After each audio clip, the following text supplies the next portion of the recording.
আসসালামু আলাইকুম বন্ধুরা, আশা করি সবাই খুব ভালো আছেন। আর আপনারা কে কোন এলাকা থেকে ভিডিওটি দেখছেন অবশ্যই তা কমেন্টে জানাবেন। আর আমি আরিফিন আহমেদ আপনাদের সাথে আছি। আর যদি ভিডিওটি ভালো লাগে তাহলে অবশ্যই লাইক দিবেন। আর আমাকে সাপোর্ট করতে চাইলে অবশ্যই চ্যানেলটি সাবস্ক্রাইব করবেন। তাহলে আর দেরি না করে শুরু করা যাক। আমরা সবাই কম বেশি ঘুরতে ভালোবাসি। ঘুরতে যাওয়ার ক্ষেত্রে নিরাপত্তা একটা খুবই গুরুত্বপূর্ণ বিষয়। আপনি কোন জায়গাটি কোথায় যাচ্ছেন, জায়গাটি কেমন সে সম্পর্কে জানা খুব জরুরি। আমরা একটি গুগল সার্চের মাধ্যমে খুব সহজেই ওই জায়গা সম্পর্কে জানতে পারি।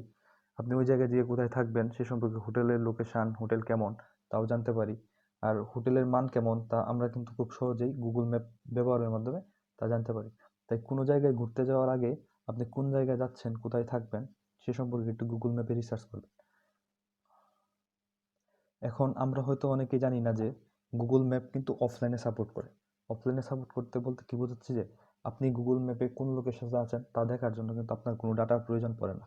কিন্তু গুগল ম্যাপ লোড অনেক ক্ষেত্রে দেখা যায় যে গুগল ম্যাপ বাইরে থাকলে আমরা লোড হয় না। কেন হয় না, এর কারণটা হচ্ছে যে আপনার গুগল ম্যাপ লোড হওয়ার জন্য যে বিষয়টা প্রয়োজন তা হচ্ছে যে ম্যাপটা লোড হতে হবে। আপনার জিপিএস এর মাধ্যমে লোকেশন দেখতে কোনো ডাটার প্রয়োজন পড়ে না, কিন্তু ম্যাপটা দেখার জন্য যে ম্যাপটা লোড হবে তার জন্য ডাটার প্রয়োজন পড়ে। এক্ষেত্রে আপনার যদি ম্যাপটি আগে থেকে ডাউনলোড করা থাকে সেক্ষেত্রে আপনি ডাটা ছাড়াই খুব সহজে গুগল ম্যাপের লোকেশন দেখতে পারবেন। আর গুগল ম্যাপে বিল্ট ইন অফলাইন ফিচার দেওয়া আছে, তা হয়তো আমরা অনেকেই জানি।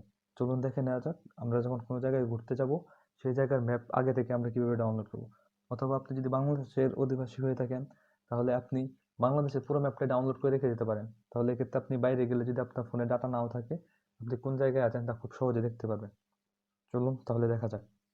আমি গুগল ম্যাপ তাহলে অন করি। ম্যাপসে গেলাম, ম্যাপস লোড হচ্ছে। অফলাইন আগে থেকে ছিলাম, এই যে এই স্ক্রিনটাতে গেলাম। যাওয়ার পর আমরা যাব ডান দিকে। আমার যে ছবিটা দেখা যাচ্ছে এখানে ক্লিক করি। ক্লিক করার পর আমি নিচের দিকে যাব। এখানে একটা লেখা আসছে যে ম্যাপস। অফলাইন ম্যাপসে ক্লিক করব। ক্লিক করার পর এখানে দেখতে পাবেন যে select your own map. Select your own ম্যাপে ক্লিক করবেন।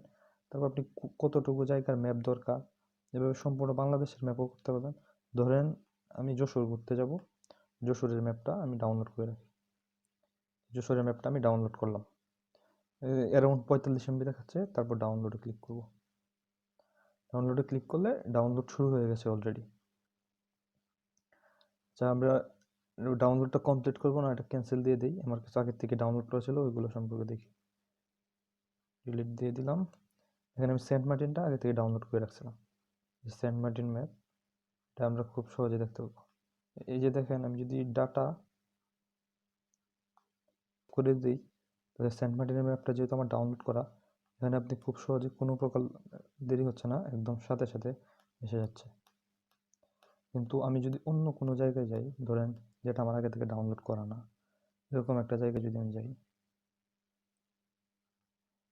যে দেখেন এক্ষেত্রে কিন্তু আমার অফলাইনে ডাটাগুলো লোড হচ্ছে না। তাই আপনি যে জায়গায় ঘুরতে যাবেন সেই জায়গায় যাওয়ার আগে অবশ্যই অফলাইনে ম্যাপ ডাউনলোড করে যাবেন। এক্ষেত্রে আপনার সুবিধা হচ্ছে যে আপনার ফোনে যদি ডাটা থাকে, নেটওয়ার্ক থাকবে, কিন্তু তার কোনো নিশ্চয়তা নেই। তাই আপনি খুব সহজেই অফলাইন ম্যাপের মাধ্যমে আপনি আপনার লোকেশন দেখতে পারবেন। আর আর আপনি যে জায়গায় যাচ্ছেন সেই জায়গা সম্পর্কে আগে থেকে জেনে যাওয়া খুবই ভালো। ভিডিওটি দেখার জন্য অনেক অনেক ধন্যবাদ।